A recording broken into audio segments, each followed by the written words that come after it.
नमस्कार, स्वागत है आप सभी का आपके अपने चैनल बैक टू एजुकेशन पे। देखिए स्टूडेंट, हम डे बाय डे कंप्यूटर और हिंदी की क्लासेस आपके लिए कंटिन्यू चला रहे हैं।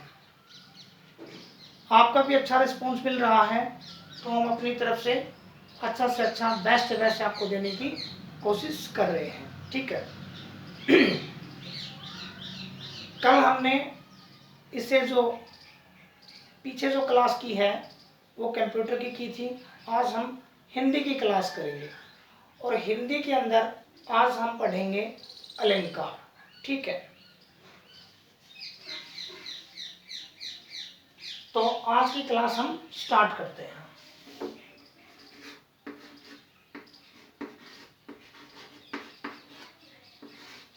अलंकार।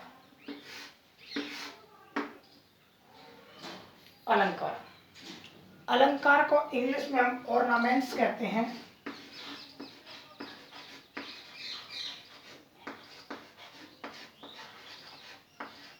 अलंकार को इंग्लिश में हम क्या कहते हैं? ऑर्नामेंट्स कहते हैं। देखिए, अलंकार अलंकार का शाब्दिक अर्थ क्या है?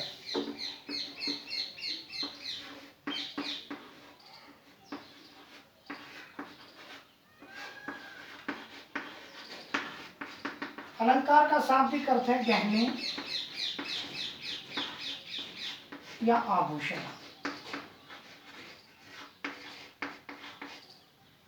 ठीक है, अलंकार का शाब्दिक अर्थ है गहने या आभूषण।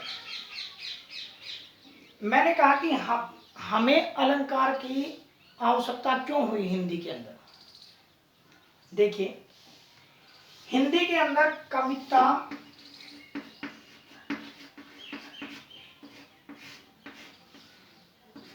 और काव्य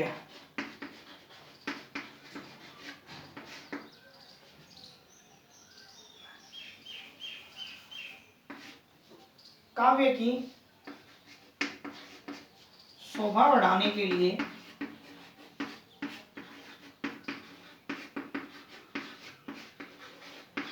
हमें अलंकार की आवश्यकता हुई। ठीक है, अब मैं आपको इसका मतलब समझाता हूं। जैसे कि एक स्त्री है, वो भाई इस आज के टाइम में हर व्यक्ति ये अपने आप में ये सोचता है कि मैं इससे सुंदर दिखूं, मैं इससे सुंदर दिखूं। ठीक है, क्योंकि आज के दिन मॉडर्न आधुनिक युग चल रहा है, मॉडर्न युग चल रहा है। वो उससे ज्यादा सुंदर दिखना चाहता है, वो उससे ज्यादा सुंदर दिखना चाहता है। ठीक है, लेकिन एक स्त्री को ज्यादा से ज्यादा सुंदर दिखने के लिए उसे क्या करना पड़ता है? उसे सजना संवरना पड़ता है, उसे गहने या आभूषण की आवश्यकता होती है। ठीक है, चलिए, अगर आपको इससे भी समझ में नहीं आया तो मैं आपको अपनी रियल लाइफ से एक और एग्जांपल देता हूं आपको। मैंने कहा कि जैसे ये 1 2 3 4 और 5, ये 5 घर हैं। ठीक है, ये रामलाल का, ये श्यामलाल का, ये मोहन का, ये किसी और का। ठीक है, कोई आपके देखा, मेरे मन में जैसे मैं यहाँ रहता हूँ और मेरे मन के अंदर ये आया कि भाई मुझे मेरे जो घर है, मेरा घर है, जो मेरा मकान है, इसको इतना सुंदर बनाना है कि सभी लोगों को देखते ये लगे कि हाँ भाई ये उसका घर है। तो इसके लिए मुझे क्या करना पड़ेगा कि जैसे और लोगों ने ईंट का, सीमेंट का इस्तेमाल किया और अपने मकान बना लिए, मैंने क्या किया, इसके लिए मैंने उसका नक्शा, उसका डिज़ाइन बनाने के लिए मैंने इंजीनियर को बुलाया, उसका डिज़ाइन बनवाया, मैंने उस पर अच्छे चार्मिंग या कलर करवाए, उसको बिल्कुल सुंदर बनाया, ताकि कोई भी इधर से गुजरे तो उसे लगे कि यार ये घर किसका है। ठीक है, तो मैंने उसकी सुंदरता को बढ़ाने के लिए क्या किया, उस पर अच्छे कलर पेंट किए, उस पर अच्छे डिजाइन्स करवाए। ठीक है, इसी तरह से हिंदी के अंदर अलंकार का प्रयोग कविता या काव्य की शोभा बढ़ाने के लिए हमें अलंकार का प्रयोग करना पड़ा, ताकि पढ़ने वाले को या सुनने वाले को वो बड़ा अच्छा लगे और उसे आनंद की प्राप्ति हो। ठीक है, और उसे पढ़ने में अच्छा लगे या उसे आनंद की प्राप्ति हो, इसलिए हमने क्या किया, अलंकार के अंदर, इसलिए हमने क्या किया, अलंकार के अंदर सबसे पहले हमने शब्दों का इस्तेमाल किया। शब्दों का इस्तेमाल किया,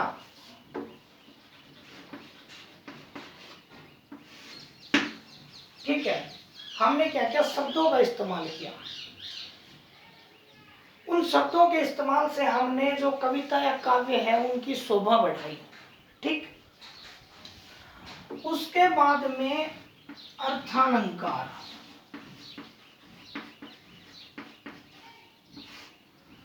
अर्थालंकार से मेरा मतलब ये है कि जैसे कि दो शब्द एक वाक्य में दिए गए हैं और उन शब्दों के अलग अलग अर्थ निकलते हों और उन अर्थों से उस कविता या काव्य की शोभा बढ़े, जिससे आपको आनंद मिले, आपको पढ़ने में अच्छा लगे, ठीक है। इसलिए क्या क्या अलंकार में शब्दों के आधार पर शब्दालंकार और अर्थों के आधार पर अर्थालंकार, इसके क्या किए, पार्ट बना। तीसरा एक और है उभयालंकार,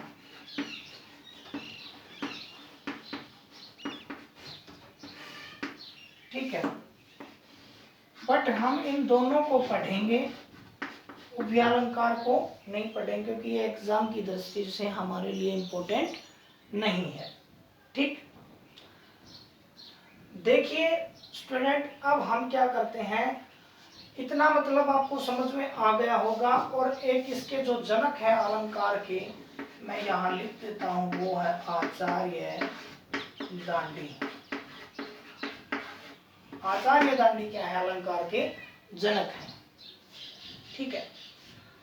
मैंने आपको बताया कि अलंकार जिसे ऑर्नामेंट्स कहते हैं, इसका शाब्दिक अर्थ गहने आभूषण है। मैंने बताया गहने आभूषण से मतलब इसका क्या है, ठीक है। मैंने आपको एक और रिलेटेड एग्जांपल देके समझा दिया। इसके बाद में मैंने बता दिया शब्दों या अर्थों के आधार पर जो चमत्कार उत्पन्न होते हैं उसे क्या कहते, अलंकार में अंदर इनका प्रयोग किया जाता है। चलिए अब हम सबसे पहले पढ़ते हैं शब्दालंकार।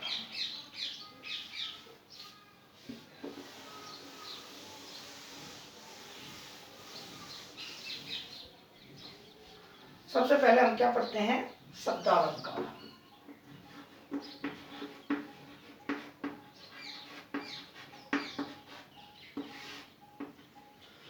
और शब्दालंकार के अंदर हम फर्स्ट क्या पढ़ते हैं, अनुप्रास,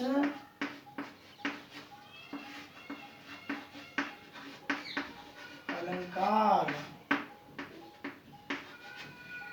देखिए मैं इसके डेफिनेशन आपको बताऊंगा, उससे पहले मैं एक एग्जांपल लिखता हूं कि चारु चंद्र की चंचल किरणें, चारु चंद्र की चंचल किरणें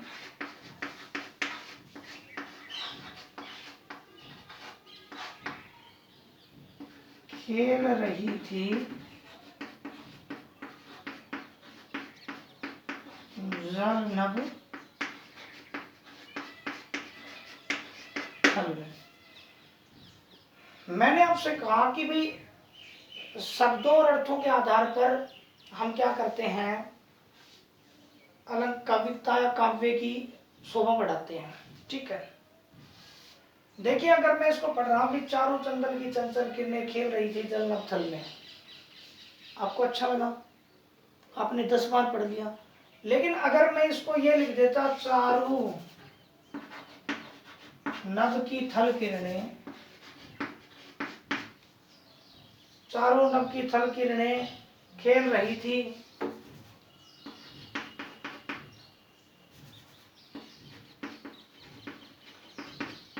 आकाश नभ थल में,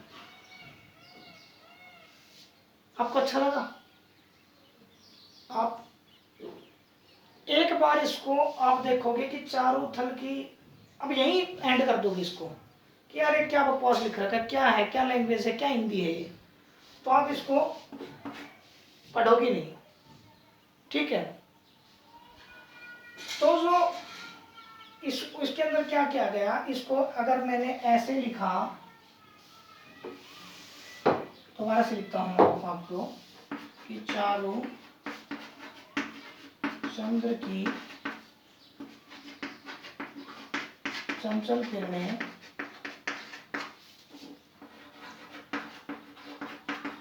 खेल रही थी जल नभ थल में। देखिए, चारों चंद्र की चंचल किरणें खेल रही थी जल थल में, इसका मतलब ये हुआ कि अनुप्रास अलंकार के अंदर वर्णों की बार बार आवर्ती, वर्णों की बार बार आवर्ती से जो चमत्कार उत्पन्न होता है उसे क्या कहते हैं, हम अनुप्रास अलंकार कहते हैं। जैसे चारों चंद्र की चंचल किरणें खेल रही थी जल थल नभ में। चलिए मैं आपको इसका भी बता देता हूँ, काफी बच्चों को पता होगा, काफी को नहीं पता होगा। जल का मतलब होता है पानी, नभ का मतलब होता है आकाश, और थल का मतलब होता है धरती। ये पर्यायवाची में भी पूछे जाते हैं काफी बार, ठीक है। तो अनुप्रास अलंकार में क्या है कि वर्णों की बार बार आवर्ती से जो चमत्कार उत्पन्न होता है उसे क्या कहते हैं, अनुप्रास अलंकार कहते हैं। जैसे मैं एक एग्जांपल और लिखता हूं,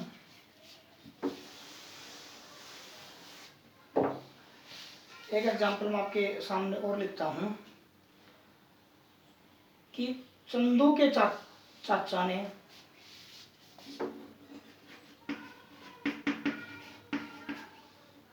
चंदू के चाचा ने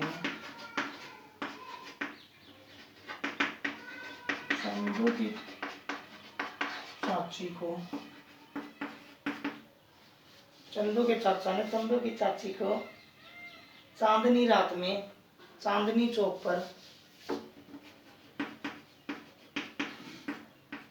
चांदनी रात में चांदनी चौक पर,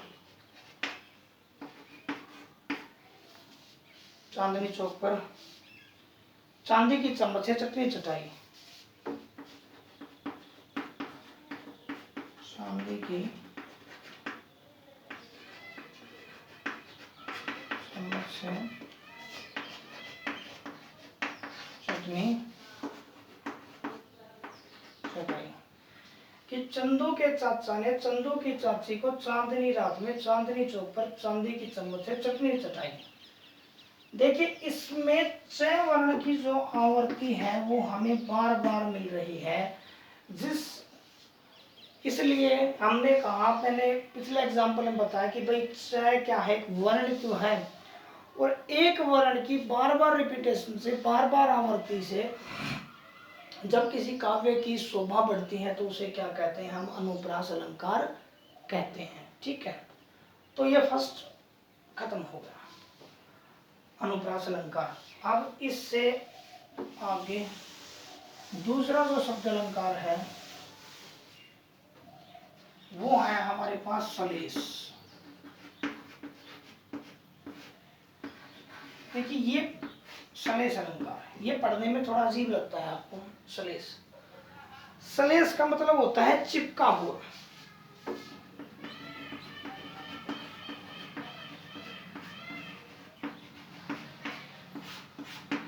अगर आपको याद ना रहे तो आप ये मान लेना कि भाई हमारा कोई दोस्त है सलेस, वो हर किसी बात पे एक दूसरे से चिपका ही रहता है, ठीक है,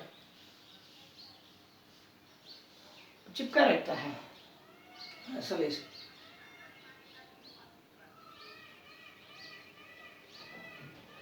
अब इसके लिए मैं आपको अच्छी तरह से और समझाता हूँ। जैसे भाई मैंने कहा कि सलेस चिपका हुआ, अब आपको अच्छी तरह से कैसे समझ में आएगा।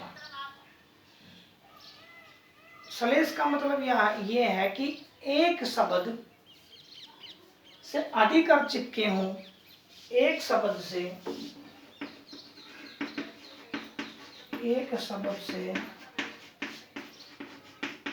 अधिक अर्थ चिपके हों,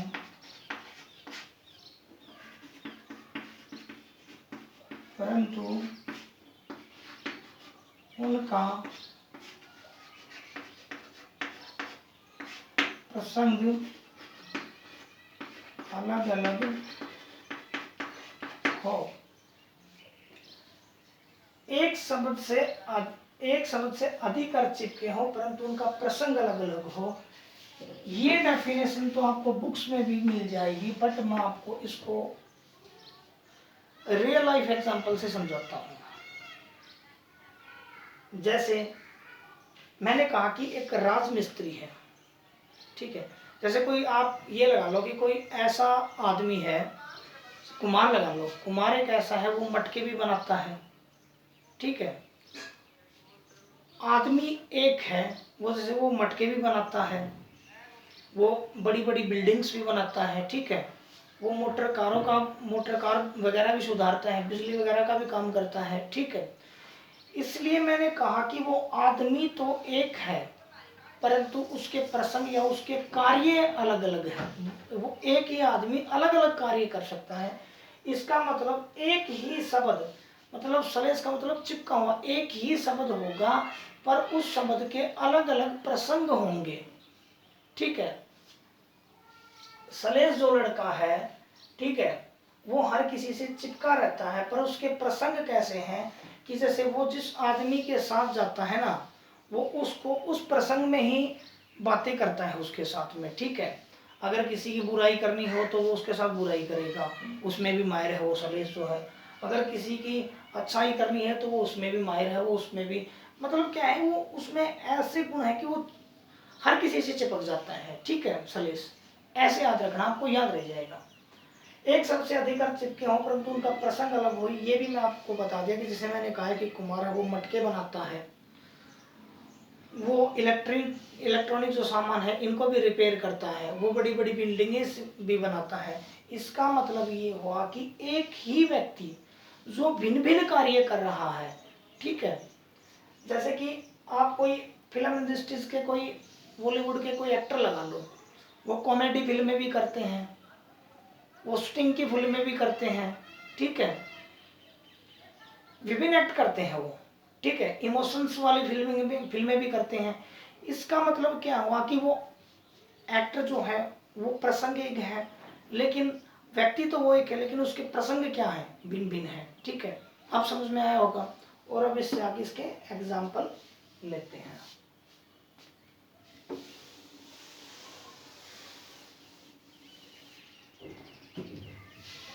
भैया मैंने आपको बिल्कुल डिटेल से बता दिया भाई इसका मतलब क्या है, ठीक है।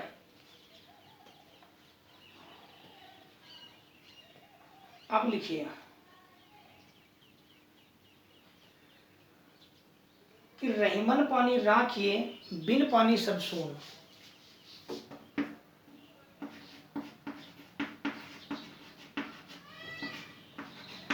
रहीमन पानी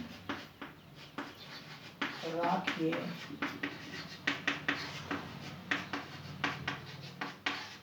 बिन पानी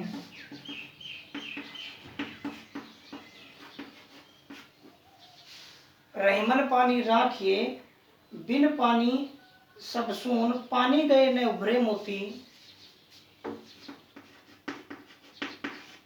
पानी गए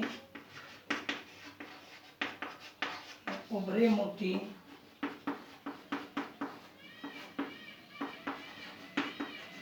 मानुष चून। देखिए यहाँ पानी शब्द तो एक से अधिक बार आया, ठीक है। मैंने कहा कि सलेश अलंकार ऐसा अलंकार है जैसे एक ही जो शब्द है, ठीक है, एक शब्द से अधिक अर्थ चिपके हैं, एक शब्द से अधिक अर्थ चिपके हैं। यहाँ पानी एक शब्द है जिससे बहुत अर्थ चिपके हैं, ठीक है। जैसे मैं आपको समझाता हूं, मैंने कहा कि मोती, मानुष और चून। पहले पानी का मतलब क्या है,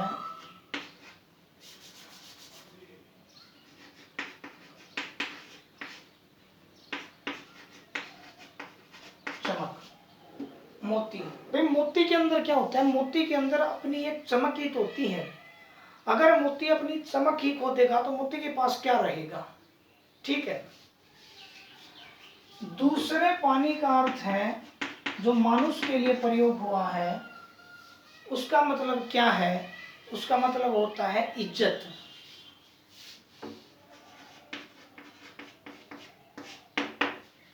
भाई जैसे मोती अपनी चमक खो देगा तो मोती के पास कुछ नहीं रहेगा, क्योंकि मोती जो है वो अपनी चमक के लिए ही जाना जाता है। इसी प्रकार मनुष्य क्या है? मनुष्य अपनी इज्जत, जब किसी मनुष्य की इज्जत होती है तो वो सर्वश्रेष्ठ व्यक्ति कहलाता है, क्योंकि सभी व्यक्ति उसको अच्छा व्यक्ति मानते हैं।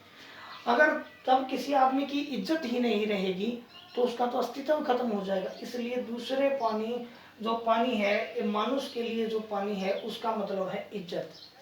और चून, भाई आटे के लिए हम क्या करते हैं? आटा लगाने के लिए हम चून लगाने के लिए हम क्या करते हैं, या आटे के लिए हम क्या करते हैं? पानी का इस्तेमाल करते हैं। इसलिए थर्ड जो पानी चून के लिए प्रयोग हुआ है उसका मतलब क्या है? पानी ही है। ठीक है, एग्जाम्पल समझ में आया? मैंने कहा सलेस एक लड़का है, ठीक है। लड़का एक है लेकिन उसके प्रसन्न भिन्न भिन्न है। मतलब वो एक व्यक्ति के साथ जाता है तो किसी की बुराई करता है, दूसरे के साथ जाता है, दूसरे के प्रयोग में अगर किसी का वो कर तो किसी की प्रशंसा करता है। मैंने कहा कि जैसे मैंने फिर से बता रहा हूँ, आप ये बात अपने माइंड में बिठा लें तब आपको याद रहेगा सलेस के बारे में। ठीक है, मैंने कहा कि कोई व्यक्ति है वो मटके भी बनाता है, बिल्डिंग से बनाता है, इलेक्ट्रॉनिक सामान भी रिपेयर करता है। ठीक है, वो सभी चीज़ें रिपेयर करता है। इसका मतलब क्या है? वो व्यक्ति तो एक ही लेकिन उसके प्रसंग क्या है? भिन्न भिन्न है। जैसे मैंने कहा कि एक एक्टर है, वो कॉमेडी फिल्में भी करता है, वो इमोशनल फिल्में भी करता है, वो एक्शन सीन वाली फिल्में भी करता है। ठीक है, ये है। चलिए इसका एक एग्जांपल और लिख देता हूँ आपको।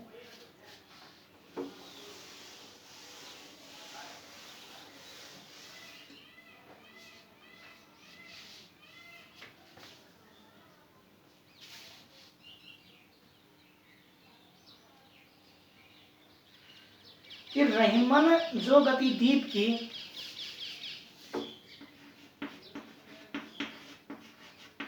रहीमन जो गति, रहीमन जो गति दीप की, कुल कपूत गति सोए।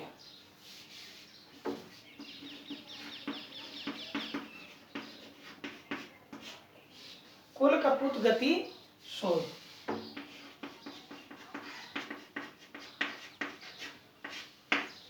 ठीक है, रहीमन जो गति दीप की, कुलपति जो गति सोए, बारे उजियारे लगे पड़े अंधेरे होए।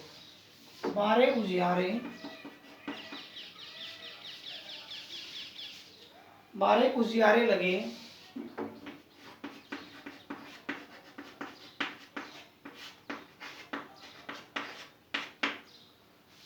बारे उजियारे लगे बड़े अंधेरे होए।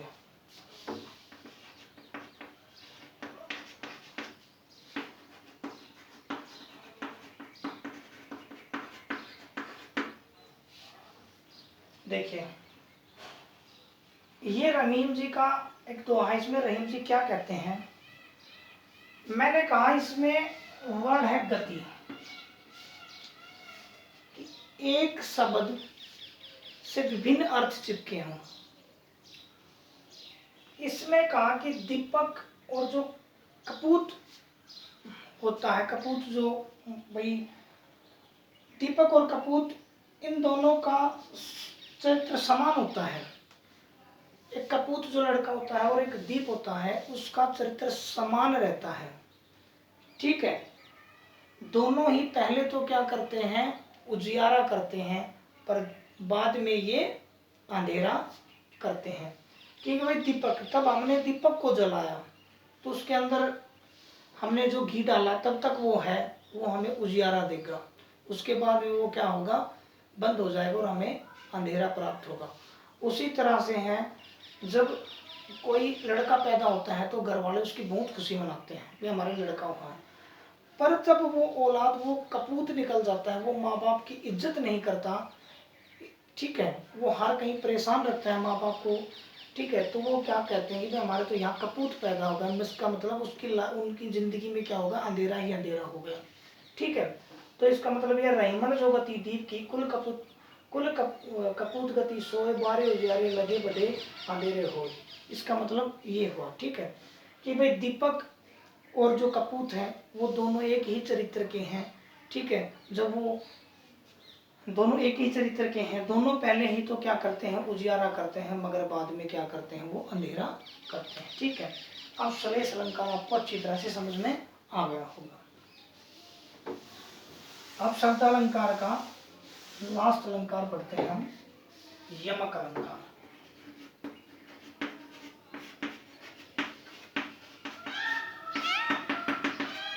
यमक अलंकार,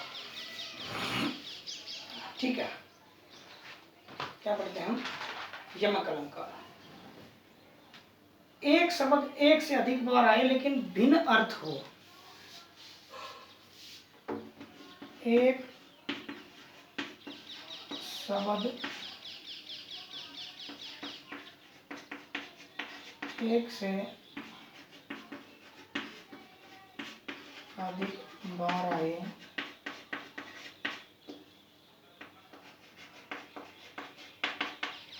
और भिन्न अर्थ हो,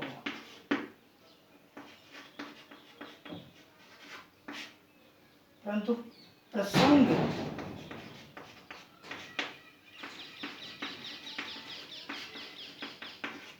समान हो, ठीक है।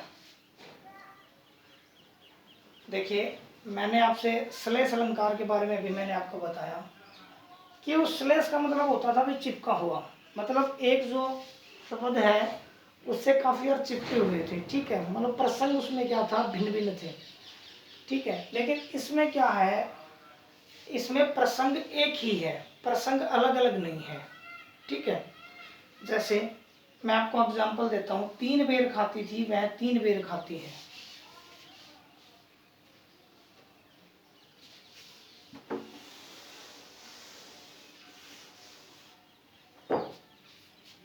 मैंने लिखा 3 बेर खाती थी,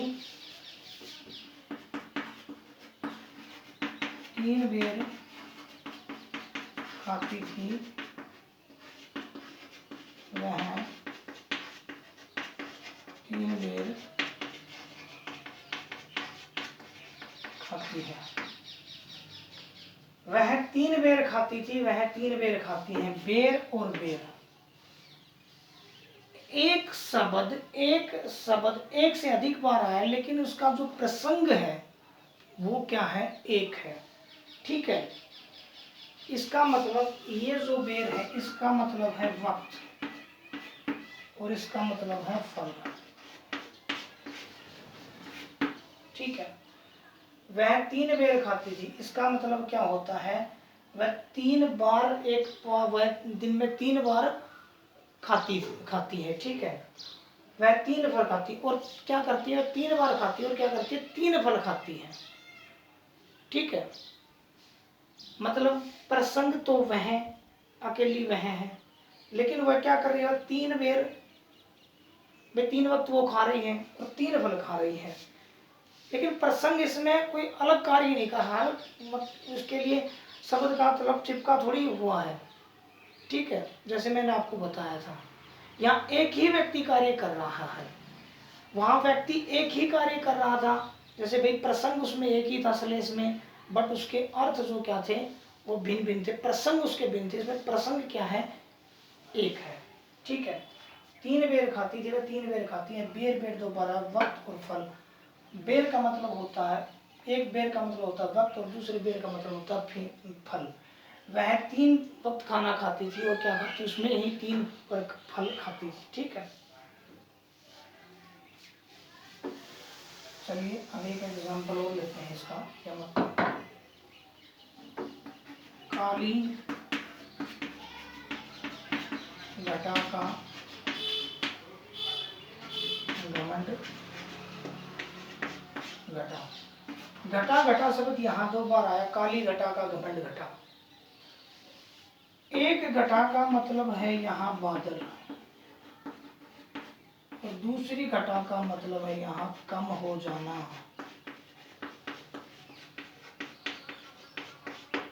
ठीक, इसमें क्या कहा कि जो काले बादल थे ना, उनका क्या हो गया, जो घमंड था काले बादल का, काले बादल बारिश के प्रतीक होते हैं, लेकिन काले बादल का घमंड क्या हो गया, कम हो गया। ठीक है, कि काली घटा का घमंड घटा। जैसे नहीं कहते हैं, जैसे भाई बहुत जोर के बादल बने हुए हैं, आंधी हवा चलने लगी तो बादल दूर दूर हो गए, इसलिए क्या होगा, जो इसलिए इसे बताया गया था कि यहाँ जो एक घटा है इसका मतलब है बादल, और दूसरी घटा का मतलब है कम हो जाना। ठीक है, एक ही शब्द जो 2 बार आए पर उनका अर्थ भिन्न हो। ठीक है, अर्थ भिन्न हो लेकिन प्रसंग एक ही हो। ठीक है, चलिए एक एग्जांपल और लिखते हैं इसका, यमक का।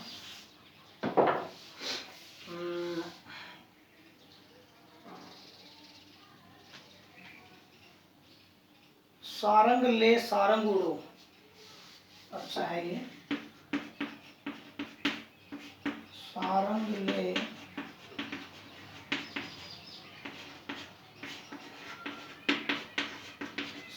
सारंग उड़ो, सारंग ले सारंग, सारंग बोलियो आए,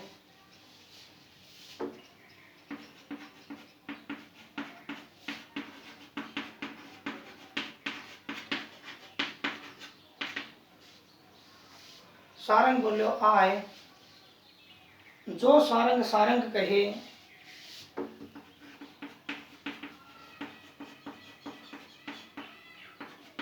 जो सारंग सारंग कहे,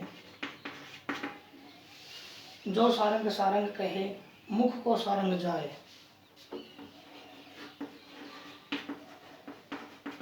मुख को सारंग जाए। ठीक है, सारंग सारंग। ठीक है, यहाँ जो सारंग है ये शब्द एक ही है, परंतु इस शब्द के अर्थ जो हैं वो भिन्न है। ठीक है, पहले सारंग का मतलब है मोर, पहले जो सारंग है इसका मतलब है मोर, दूसरा जो सारंग है उसका मतलब है बादल, सॉरी, दूसरा जो है सारंग बोले आए, दूसरा वो का मतलब है सर्प, और एक का मतलब